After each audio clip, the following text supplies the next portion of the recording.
How many of you have grown up hearing from your elders that you are just too young to understand anything about life? Or you kids these days are always up to no good? Considering myself, I have heard all of this a lot at my home and school, which created a void in my mind that didn't fill until I dug deep to find the reasons why we youth need to listen such ridiculous stereotypes that needs to go away. Hi, my name is Aniket Gupta and 18 years old. I have completed my high school and I'm a little excited to enter into a college.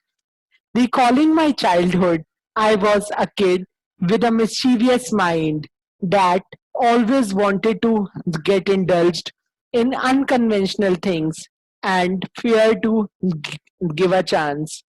At the same time, I was a kid with many diverse dreams, like that of being a singer, to a teacher, an entrepreneur, and an educational reformist.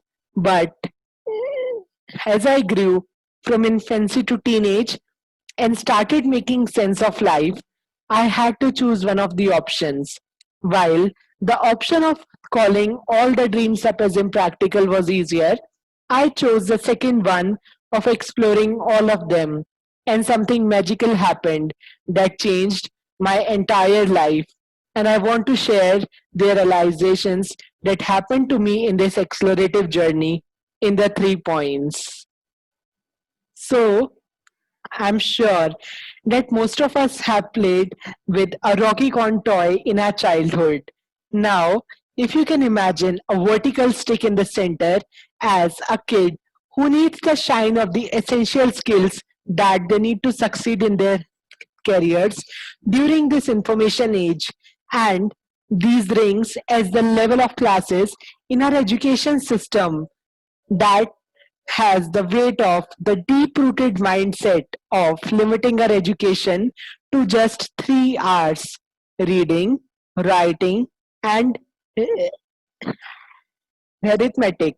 Now, as you can see that with every ring or every class, the scope of getting to absorb the light of skills such as imagination, creativity, critical thinking, collaboration, communication, entrepreneurship, initiative, flexibility, productivity, and social skills reduces, and in this way, a large proportion of the real world remains unexplored, due to which the minds accept and develop the mindset of resisting learning and exploring something new, exciting, or extraordinary. And it is evident from these headlines we read every year that about 54% of Indian students are unfit for the jobs or do not have the employable skills for the job. And the more scary finding from this data is that 80% of Indian engineers are not fit for any job in this knowledge economy. And only 2.5% of them have the technology skills in artificial intelligence that industry require. And I'm sure most of the college students could relate to this. Now, my second realization is that we have considered education merely as a path where you have to pick a career. When you are 7, you have to study that career in elementary school. You go to college, you have to get a major, and life choices are not that sequential. But that's how we train kids. We teach them how to get A's and how to get to the next grade. But no one teaches how to dig deep inside the soul and find out what we care about. We talk about what we should major in, what we should study. And those two things are very different. And this becomes a part of struggle of all the folks like me who needs to do something above and beyond in their daily life to create and sustain the positive change, because we need to relearn how to educate ourselves who we are. Schools do not teach us that all those fancy schools do not help us to connect to who we needed to be as a person. So we need to remind all that learnings, and it is because our education system is developed for masses, but every child is so different that if we do not have resources to individualize the educational curriculum, then we are just throwing them through a funnel that may not fit them.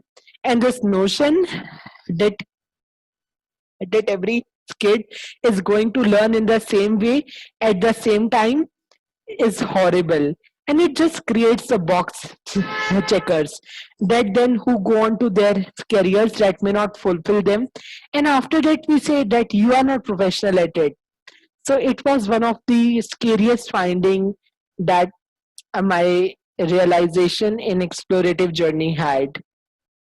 And now, my third realization, and along with realization, I would like to say that it is important. And I also encourage young people to try on different hats. And I think it's a shame that the children are forced to find out so early in their life and to move on that path. So I encourage the kids to do internships, to work, to talk to the people who are doing things that they think are interesting, because most of the kids are intimidated about approaching. And I hate the most that we ask the kids, what do you want to be when you grow up? And we are showing that growing is finite in this way. And like we are going to a place, and at some point that's the end. And it's one of our big dilemmas that we ask kids so early to find out who they are going to be at 5 or 7 or 10 or even 20 years old. So I encourage young people to be open, to swerve, and don't beat themselves up if they feel that they have not made the right first choice, because life is long and we can have many lives within a life. We are always evolving, and this notion that we ever stop evolving is just wrong. And these three observations and realizations inspired me to start a revolution to build a field of education that will help children to think beyond we have thought, to explore beyond we have expected, and to think beyond the boundaries. Because young minds take the shape of what they are taught, making them the most impressionable. And I'm glad to share that I have impacted over 19,000 students and changed their way of understanding science, technology, engineering, and mathematics. And I have been privileged to be awarded with the highest accolade a young person can achieve for social action or humanitarian efforts, the Diana Award. After these life changing experiences, I could just say that change your thoughts and you will end up changing your world.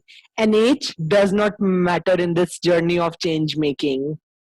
With this, I would like to end up my talk with an excerpt from a book by Elizabeth Gilbert, that we are all walking repositories of buried treasures.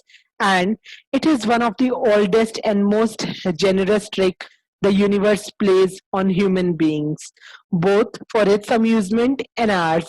The universe buries strange jewels deep within us all and then stands back to see if we can find them all.